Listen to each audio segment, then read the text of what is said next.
आज हम बात करते हैं नीम ऑयल के बारे में। तो काफ़ी लोगों को नीम ऑयल के बारे में पता होगा या नीम प्रोडक्ट के बारे में पता होगा। काफ़ी बार ये भी हो सकता है कि नीम ऑयल के बारे में कभी ध्यान नहीं दिया है।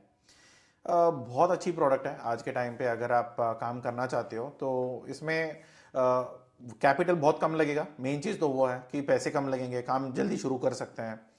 थोड़ी क्या है ना, इसकी इम्प्लीमेंटेशंस भी बहुत अच्छी जगह पे होती है। एक तो मेनली एग्रीकल्चर में ही होता है, फिर न्यूट्रासिटिकल्स में होती है, ब्यूटी केयर में होता है, पेट्स में होता है। तो ऐसे नीम ऑयल के एप्लीकेशंस तो बहुत सारे हैं एंड उसके बेनिफिट्स बहुत अच्छे हैं। अगर बीइंग ए इंडियन आपको नीम का बेनिफिट नहीं पता तो फिर हमने काफ़ी चीज़ें छोड़ चुके हैं पहले। अगर आप दोबारा थोड़ा एफर्ट डाल के अगर सीख लोगे कि क्या काम में आता है और किस तरीके से बनता है, देन उसकी एडवांटेजेस आपको बेहतर रहेगा टू बिल्ड योर बिजनेस। तो अगर मार्केट साइज आप देखोगे तो 1.3 बिलियन का है। तो 24 का था, अभी तो 25 26 का अगर आप देखोगे तो और अच्छी डेटा आपको मिल जाएगी। ग्रोथ बहुत अच्छी है। तो प्रोजेक्टेड अगर आप देखोगे तो 3033 तक मोर देन 5 टाइम्स, मतलब मिनिमम 4 टाइम्स तो क्रॉस कर जाएगा, which is a good number two work with. अगर आप देख रहे हो ना कि ये बिजनेस ऐसा है कि कम कैपिटल में शुरू हो सकती है और मल्टी कस्टमर बेस है और ग्रोथ इसकी अच्छी है। तो ऐसा नहीं है कि ये डूबने वाली मार्केट है, तो बहुत अच्छी ग्रो होने वाली मार्केट है, तो आप काम करना शुरू कर सकते हैं। CAGR इज 9.1% जो ग्रोथ है।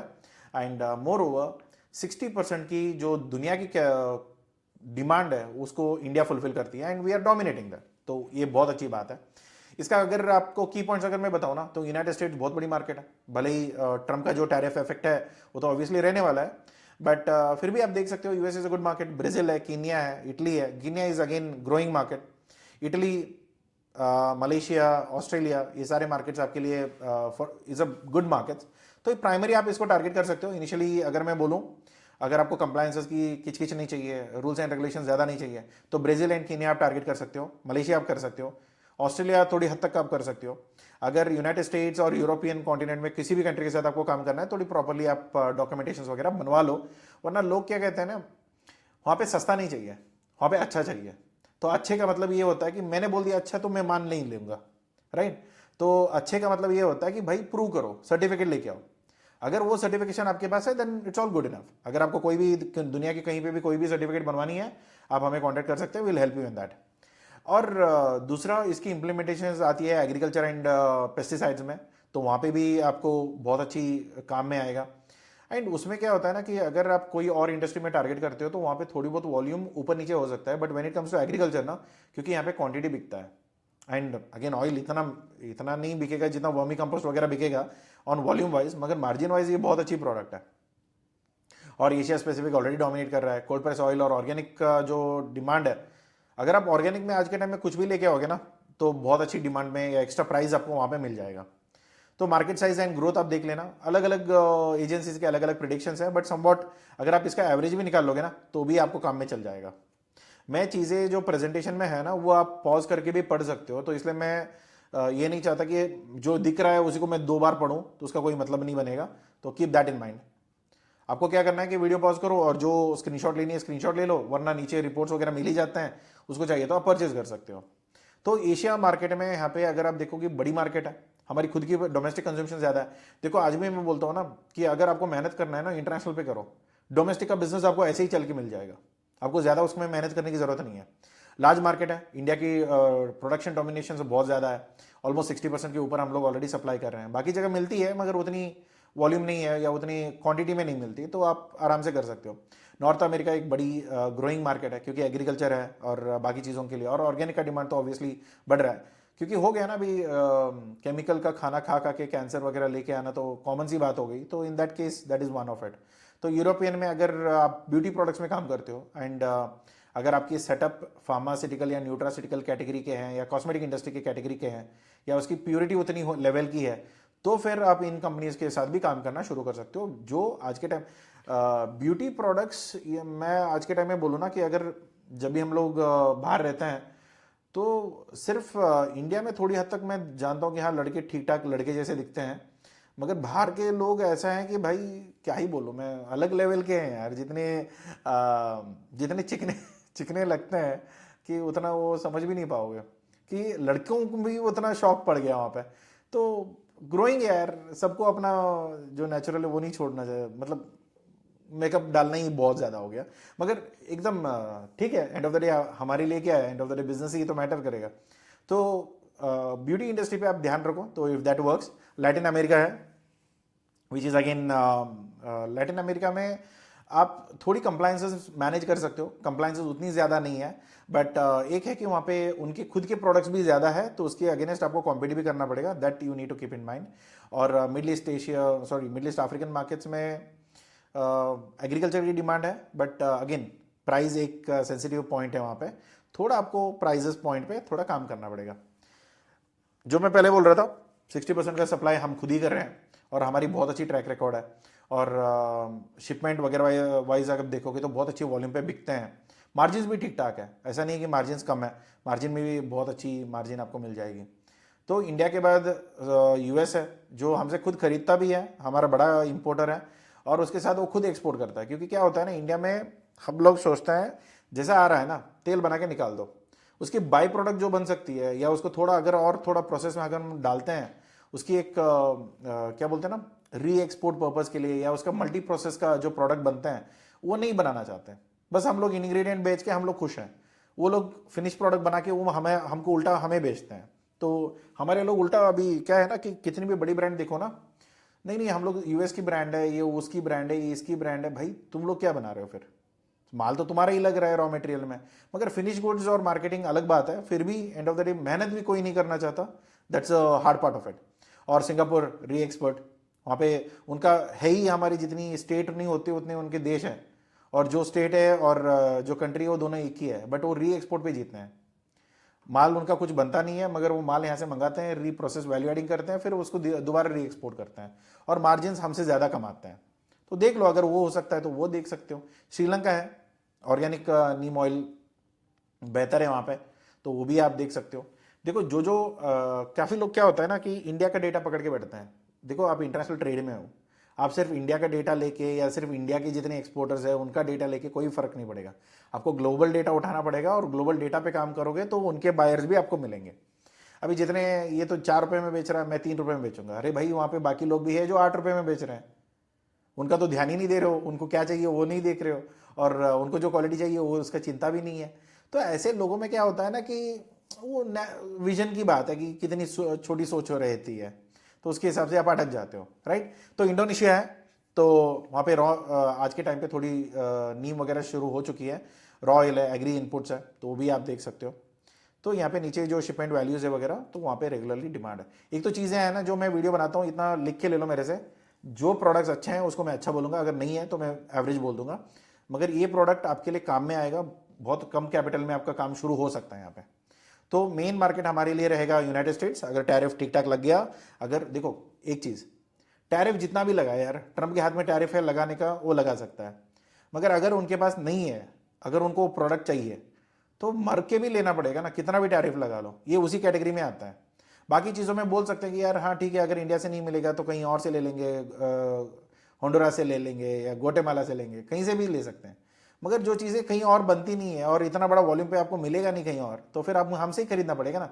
एक उनकी कांग्रेस की कोई इंटरव्यू था या मीटिंग था या कोई वो था, टॉक था, तो उसमें वो बता रहे थे कि यार केले खाने हैं तो इंडिया यूएस में तो नहीं उगेंगे, बाहर से ही तो मंगवानी पड़ेगी।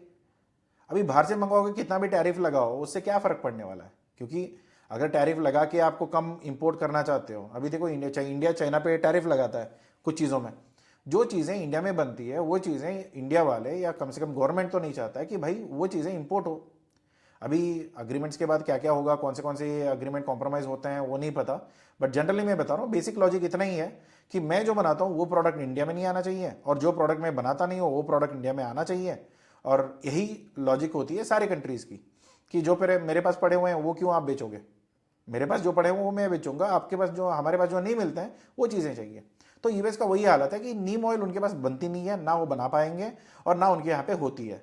तो इससे अच्छा है कि आप इसको जितना भी टैरिफ वो बढ़ाना चाहते हो बढ़ा ले, आप भेज सकते हो।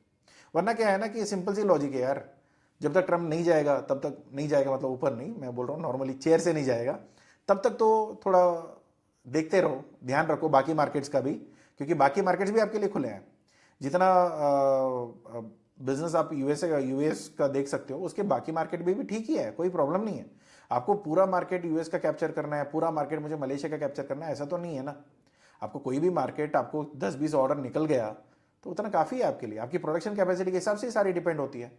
आप अपना प्रोडक्शन हिसाब लगाओ, फिर उसके अकॉर्डिंगली प्लान कर लो। तो यहाँ पे नेक्स्ट आपको मलेशिया मार्केट आएगा, ऑस्ट्रेलिया मार्केट आएगा, यूके है। यूके में तो स्पेशली आपको ऑर्गेनिक अगर आप काम करोगे ना, तो ऑलरेडी फ्री ट्रेड एग्रीमेंट वगैरह बन चुके हैं। इसकी एचएस कोड उसमें है नहीं, टू टेल यू फ्रैंकली, मगर फिर भी ये प्रोडक्ट की डिमांड है तो वहाँ पे चल जाएगा। इटली यूरोपियन यूनियन में आएगा, जर्मनी यूरोपियन यूनियन में आएगा। तो प्रॉब्लम यहाँ पे क्या होगा कि इसकी डॉक्यूमेंटेशन अलग होती है। तो अगर आप ऑर्गेनिक में डील करते हो तो उसकी प्लीज़ चेक करके उसको एग्जीक्यूट करना। अगर नहीं है तो रिपोर्ट में सब कुछ लिखा रहता है, वो रिपोर्ट आप परचेज कर सकते हो।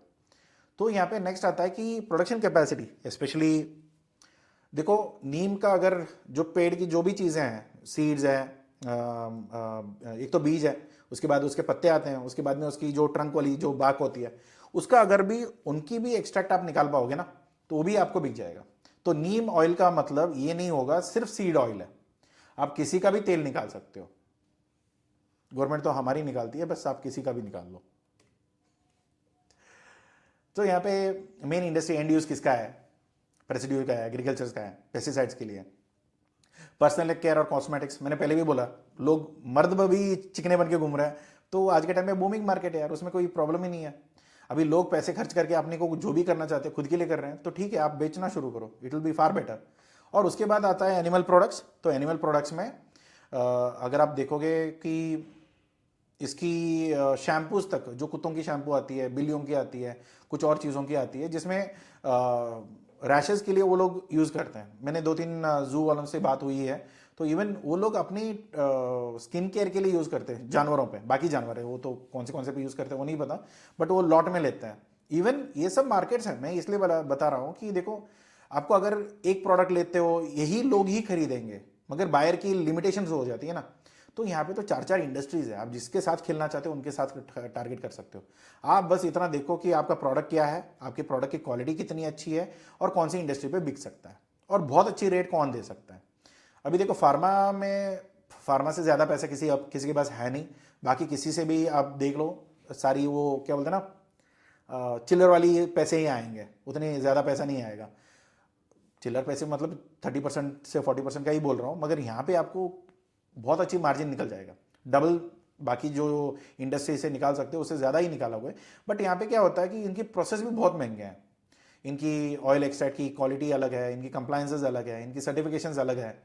तो उसके लिए अगर आप हाँ बोलते हो तो फिर तब आप फार्मा में काम कर लेना, वरना फिर फार्मा आपके लिए नहीं है। अगर आप आ गया, पीस गए, तेल निकल गया, बेच दिया, अगर ऐसा है तो आप एग्रीकल्चर में रहो, वो बेहतर है आपके लिए। वरना क्या है कि पूरी ऑपरेशन आईसीयू वाला बनाओ, फिर उसमें अगर आप काम करोगे तो फिर आप सोच सकते हो कि हाँ ठीक है, फार्मा में हम लोग काम कर सकते हैं। अगर आपको जनरल क्या बोलते हैं ना, जुगाड़ से काम करना है, ऐसे ऐसे कुछ भी कर लिया, तो ऐसा है तो फिर यही ऑप्शन है आपके पास। मार्केट फ्रेगमेंटेड है, कोई ऐसा गारंटी नहीं है कि जो डेटाज हम लोग यहाँ पे डिस्प्ले कर रहे हैं, जो भी टारगेट मार्केट हम बता रहे हैं, राइट, ये मार्केट्स री एक्सपोर्टेबल मार्केट भी है और सेल्फ कंज्यूमशन मार्केट भी है। तो कभी भी ये मत सोच लेना कि यहाँ पे जो डेटाज बताया गया है कि ये मार्केट में ये बहुत अच्छा मिलेगा। देखो, यूएस वाले भी री एक्सपोर्ट करते हैं, वो खुद के लिए भी यूज़ करते हैं, मगर आप देखो उन मार्केट्स में अगर वो री एक्सपोर्ट के लिए ले रहे हैं तो आपके पास एक ऑप्शन ये आएगा कि भैया अगर ये दोबारा री एक्सपोर्ट करेगा तो ये सस्ते में ही लेने का, ये महंगे में नहीं लेने वाला है, क्योंकि एंड यूजर होता है वो ज़्यादा पैसा दे के लेता है। अगर कोई B2B वाला है जो आगे बेचने के लिए ले रहा है, वो हमेशा आपका कम में लेगा। तो उन मार्केट्स में बहुत सारे कंट्रीज में बिकते हैं, बट वो देख लेना कि कौन सी कंट्री में सेल्फ कंज्यूमशन के लिए बिकते हैं, जो B2C है, मतलब डायरेक्टली आप बेचो रहे हो तो वो इस्तेमाल कर रहे हैं। फार्म्स है, जू है, जैसे मैंने बताया, ये सब सारे B2C के वाले आते हैं। अगर B2B है तो फिर वहाँ पे ऑब्वियसली वो भी अपना प्रॉफिट देखना चाहता है, आगे उसको भी कमाना है, तो कितने में आप बेच सकते हो, कितने में वो खरीदेगा, कितना नेगोशिएट होगा, ये सब चीज़ें आपको देखनी है। एंड मोर ओवर B2C में वॉल्यूम्स कम होते हैं और इसमें वॉल्यूम्स बहुत ज़्यादा होते हैं, ठीक है। तो लीड्स आप थोड़ा देख लेना, काफ़ी सारे पुराने डेटा लेके बाबा ज़माने का इंडियन एम्बेसी से आ गया, वो आ गया। देखो भाई, एक जनरल स्टेटमेंट है, मैं काफ़ी बार बोलता भी हूँ कि गवर्नमेंट अगर चाहते हैं ना तो आपकी मदद बहुत हद तक कर सकते हैं, मगर वो चाहते नहीं है क्योंकि वो गवर्नमेंट है, उनको कोई फ़र्क नहीं पड़ता। 5 साल में एक बार इलेक्शन हो गया और ब्यूरोक्रेसी वाले तो उनको तो कुछ बोल भी नहीं सकते हैं। एक बार एग्ज़ाम लिख के पास होके एक बार उनकी पोजीशन पोस्ट लग गई तो फिर वो बेटर हैं, वो खा रहे पी रहे हैं, मज़े कर रहे हैं, उनको कोई चिंता नहीं है, उनको कोई पड़ा नहीं है आगे वाले को क्या ज़रूरत है क्या नहीं है। And specially export promotional councils वाले जो डेटा देना चाहिए, अभी देखो काफ़ी लोगों को पता होना चाहिए कि अगर आप देखोगे ना एपेडा का डेटा था, अगर गल्फ फूड में अगर आप देखोगे ना तो एपेडा का पार्टिसिपेशन तो दिखता है, फियो का कहाँ है? बाकी लोग अगर फूड इंडस्ट्री में हैं जो अलाइंड है उनका कहाँ पे है? कुछ भी नहीं। और जो अगर वो पार्टिसिपेट ही नहीं करेंगे और उनका डेटा ही नहीं बनेगा और उनके मेंबर्स का क्या होगा कि उनके मेंबर्स तो उनके डेटा पे डिपेंड कर रहे होंगे ना, तो वो भी नहीं है। तो इवन अपेडा भी ऐसा नहीं है कि पार्टिसिपेट करेगा तो डेटा बांटेगा, वो भी नहीं बांट रहा। उनको 4 बार पूछने के बाद एक बार रेस्पॉन्ड करते हैं कि हाँ हम देते हैं, उसके अलावा तो उनके पास भी कुछ नहीं। तो ये चीज़ें अगर गवर्नमेंट चाहता है तो बहुत अच्छी तरीके से सपोर्ट कर सकते हैं, मगर करते नहीं है, ये तो ऑब्वियसली बात है। क्योंकि काफ़ी सारी चीज़ें आपके सामने इर्द गिर्द में आपको दिखते होंगे कि गवर्नमेंट की तरफ से क्या क्या गलतियां हो रही है। But and of the day अभी देखो उनके भरोसे पे हम लोग उनके अगर कोसते बैठेंगे तो काम तो नहीं बनेगा अपना, तो हमें तो अपना काम निकालना ही है। तो इट्स बेटर है कि आप देखो, फोकस करो, एग्जीक्यूट करना शुरू करो, क्योंकि एक बार एग्जीक्यूशन शुरू हो जाती है ना तो फिर उसके बाद गवर्नमेंट सपोर्ट करे या ना करे उससे कोई फर्क नहीं पड़ता। आप अपना सिस्टम बना के चलना शुरू कर लो, क्योंकि जितना भी हम लोग किसी के ऊपर डिपेंड भी होते हैं ना, गवर्नमेंट स्पेशली गवर्नमेंट वालों की जो बिल्कुल ही अलग किस्म के लोग हैं, तो वहाँ पे दिक्कत हो सकती है, तो उतना आप थोड़ा ध्यान रख लो। फिर प्राइसिंग थोड़ी कॉम्प्लेक्स है, तो यहाँ पे ग्रेड होती है, क्वालिटी होता है, उसकी एप्लीकेशंस होती हैं, तो इसके ऊपर डिपेंड करेगा कि आपकी प्राइजेस कौन सी है। क्योंकि बाकी मेरे वीडियोस में आपको दिखे होंगे कि प्राइजेस इतने इतने में बिक रहे हैं, यहाँ पे प्राइजेस इसलिए नहीं है क्योंकि ये प्राइजेस डिपेंड करेगा कि आप कौन से क्वालिटी का लेके आ रहे हो, तो उसके ऊपर वो प्राइजेस फ्लक्चुएट होता है। उसकी क्वालिटी का अगर आपको चाहिए होगा तो रिपोर्ट में मिल जाएगा, वो रिपोर्ट आप डाउनलोड कर लेना। रेगुलेटरी बैरियर्स हैं, तो इसमें मोटा एक है कि नहीं यार उतना कोई रूल्स एंड रेगुलेशंस उतना ज़्यादा नहीं है। आप देखोगे ना कि बाकी प्रोडक्ट्स में जितनी रूल्स एंड रेगुलेशंस है, रिस्ट्रिक्शंस है, उतना इस प्रोडक्ट में नहीं है, तो आप आसानी से कम वॉल्यूम पे कम कैपिटल से काम शुरू कर सकते हो। एंड मोर ओवर जो कंपटीशन मार्केट है वो तो केमिकल वाला ही है, क्योंकि पहले भी केमिकल था, आजकल लोग शिफ्ट हो रहे हैं, वो भी मजबूरी में शिफ्ट हो रहे हैं, ऐसा नहीं कि बाई चॉइस हो रहे हैं या उनको चुल लगी है कि शुरू करते हैं। बट एक चीज़ आपको ध्यान में रखना है कि ये भाई अगर ये लोग अभी शिफ्ट हो रहे हैं तो ये लोग ट्राई कर रहे हैं, तो प्लीज़ आप भी देख लो कि ये चीज़ें सॉर्ट होनी चाहिए। तो मेन बड़ी प्रॉब्लम आती है लोगों को बायर फाइंडिंग में, तो बहुत बड़ी चीज़ होती है। काफ़ी लोगों को क्या होता है ना कि जो डेटाज उनको मार्केट से मिलती है ना, तो उसमें तो सिर्फ इंडिया की टारगेट करते हैं, नहीं ग्लोबल टारगेट करो। 2 रुपये ज़्यादा लग रहा है लगने दो, मगर डेटा सारा ग्लोबल का उठाओ। सिर्फ ये मत देखना कि इंडिया से कितना जा रहा है, इंडिया से जाने से कोई मतलब नहीं है, आपको कॉम्पिटिशन सिर्फ इंडिया से थोड़ी होना होने वाला है, आपको कंपटीशन बांग्लादेश से भी होगा, पाकिस्तान से भी होगा, ऑस्ट्रेलिया से भी होगा, चाइना वाले बैठे हैं, और बुकी सारे के सारा सार कंट्रीज़ हैं जो जिनके पास नीम है, तो सारे कंट्रीज़ के डेटाज आपको चाहिए होगा। तो ये ग्लोबली अवेलेबल मिलते हैं, तो वो आप खरीद के अगर 2 रुपये ज़्यादा देने पड़े तो दे दो और वो डेटा पे काम करो। देखो हमारे सिस्टम में क्या होता है कि लेयर 1 होता है जो लोग इंपोर्टर्स हैं जो ऑलरेडी कर रहे हैं, लेयर 2 होता है जो ऑलरेडी इंपोर्टर से लेके अपने बेच रहा है, तो तीसरा लेयर होता है जो इंपोर्टर से जो लेके बेच रहा है उसके पास से लेके बेच रहे हैं। तो ऐसे तीनों लेयर पे अगर आप टारगेट करोगे ना तो यहाँ पे अच्छी खासी आपकी वॉल्यूम या बायर्स की लिस्ट बन जाएगी। जो नए करना चाहते हैं वो भी आपके पास आएंगे, जो ऑलरेडी कर रहे हैं वो भी आएंगे, जो ऑलरेडी ले रहा है कोई दूसरे इंपोर्टर्स है तो वो भी आपके पास आ सकता है। तो अपॉर्चुनिटीज थोड़ी बढ़ जाती है। सिर्फ ऊपर के लेयर या सिर्फ बोल दिया कि हाँ वोल्जा का ले लिया, डॉलर बिजनेस का ले लिया, उसका ले लिया, इसका सब्सक्रिप्शन है, ये सब लेके बैठने से कोई मतलब नहीं है। अगर आप एक कंसल्टेंट नहीं हो, अगर आपको हमारा उतना काम नहीं है, हर चीज़ में हर इंडस्ट्री में आपको काम करना है, अगर ऐसा नहीं है 2-2 3-3 लाख उसमें डाल के कोई मतलब नहीं है, कोई प्लान पे जुड़ जाओ तो आपको डेटा फ्री में ही मिल जाएगा, उससे आपका काम निकल जाएगा। ठीक है, तो इंडस्ट्री ट्रेड शोज कभी भी अवॉइड मत करना, स्पेशली ये प्रोडक्ट में, क्योंकि डेटाज ऑब्वियसली जैसे मैंने बताया एपेडा वाला डेटा नहीं देगा, बाकी वाले जाते नहीं है, तो किसी का कोई सपोर्ट तो मिलने वाला है नहीं, और गवर्नमेंट की तो मन भी नहीं लगता एक्सपोर्टर्स को सपोर्ट करने में, राइट। फ्री ट्रेड एग्रीमेंट दिखावे के लिए, स्ट्रेस के लिए, कुछ और चीज़ों के लिए मैं मान लेता हूँ, बट जब बात आती है ग्राउंड ब्यूरोक्रेसी की, मैं गवर्नमेंट की नहीं बात कर रहा, जो मतलब जो इलेक्टेड गवर्नमेंट है उनकी नहीं, जो ब्यूरोक्रेसी है नीचे वाली, मतलब जो एपेडा के ऑफिस में बैठते हैं, ईमेल देखते हैं, ईमेल के रिस्पॉन्ड करते हैं ना, उनकी बात बोल रहा हूँ। उनको चिंता नहीं पड़ी है भाई, उनको क्या है 15-20-25-30 कितनी भी हज़ारों में वो कमाते होंगे, उनका ये होता है कि हाँ रिप्लाई आया, बस इनको कुछ बोल के टालना है। ऐसे ही फालतू की रिस्पॉन्स हमें मिली है ना कि क्या ही बोलूँ मैं। हम बोल रहे हैं गर्ल फूड की डेटा दो, तो बोलते हैं गल्फ फूड इवेंट में हम गए नहीं, फिर हमने स्क्रीनशॉट भेजा कि भाई तुम गए नहीं तो तुम्हारी यहाँ पे फोटोज कैसी लगी है, तुम अपने लिंक्डइन पे तो देख लेते हैं। तो फिर उनको बताना पड़ता है कि तुम्हारे लोग गए हुए हैं तो डेटा दो हमें। तो ये वाली हालत है उनकी जब आप किसी को समझाना चाहते हो। बट नेगेटिव असाइड, ठीक है अभी उनका मैंडेटरी है, उनके साथ काम करना है, बट जो काम निकाल सकते हो तो उतना निकाल लो। 4-5 बार पीछे पढ़ो, सिर्फ एक डिपार्टमेंट या एक रीजन से मत पढ़ो। आपको अगर दिल्ली में बैठते हो, आपको बैंगलोर का भी एपिडा टच करनी है, मुंबई का भी करना है, चेन्नई का भी करनी है, कोलकाता भी करना है। कहीं का कोई भी डिपार्टमेंट मत छोड़ो। आपने पैसे एक बार भरे तो सारे एपिडा का इकट्ठा ही भरा है, तो सारे डिपार्टमेंट को तंग करो और सारी रिपोर्ट निकाल लो, ठीक है। और बदतमीजी से नहीं, ईमानदारी से, सही ढंग का जो होता है उससे आप बात करके निकाल सकते हो। सो फिर बाद में ये होता है कि अगर डेटा मिल गया, अभी उसका क्या, कॉल तो नहीं कर सकते हैं क्योंकि भाषा भी आनी चाहिए। दूसरा क्या है कि महंगा भी होगा, अगर इंटरनेशनल कॉलिंग करते बैठेंगे तो कॉल सेंटर चलानी पड़ेगी, वो नहीं होगा, तो इतना टाइम नहीं है, और चीज़ें क्या बतानी चाहिए ये भी नहीं पता। तो क्या होगा कि आपके पास बचता लास्ट में बचेगा सिर्फ ईमेल वाला, अगर वो भी आपको ढंग से करना आता है तो उसमें क्या होगा कि क्या ईमेल लिखोगे, कैसे लिखोगे, क्या करोगे। अगर ईमेल लिखते भी हो तो अगर वो जाके आपका नाम सर्च करता है तो उसका आपका वेबसाइट भी नहीं है, आपका प्रोडक्ट भी नहीं है, आपका खुद का प्रोफाइल नहीं है, आपका कुछ भी नहीं है, तो फिर क्या ही भरोसा करेगा। जो ईमेल है उसको रिस्पॉन्ड भी नहीं करेगा, डिलीट मार देगा या आपको स्पैम में डाल देगा। तो ये चीज़ें आपको थोड़ा ध्यान में रखना है कि पहले अपना अच्छी खासी डिजिटल फुटप्रिंट बनवा लो, तो फिर उसके बाद आप काम करना शुरू करोगे तो आपके लिए बेहतर रहेगा। सर्टिफिकेशन जो क्वालिटीज़ है वो आपको डिपेंड करेगा। एंड मोर ओवर अगर डिजिटल फुटप्रिंट में ना आप अलीबाबा या 1 साल का 2 लाख या 3 लाख का जो पैकेज है, अगर वो लेते भी है ना, अगर आपके पास अगर बड़ा वॉल्यूम आता है, अगर इंक्वायरीज आती है, तो उसको प्रॉपर्ली अगर आप केटर नहीं कर पाते हो तो वो पैसे भी डूब जाते हैं। इंडिया मार्ट का तो मैं नहीं बोलूँगा कि इंडिया मार्ट आप सिर्फ डोमेस्टिक के लिए फ्री सब्सक्रिप्शन भी रहोगे ना तो भी ठीक है यार, इंडिया मार्ट का तो मैं अलग ही वो है। बट अलीबाबा का थोड़ा बहुत आप मान के चल सकते हो कि हाँ काम बन जाएगा।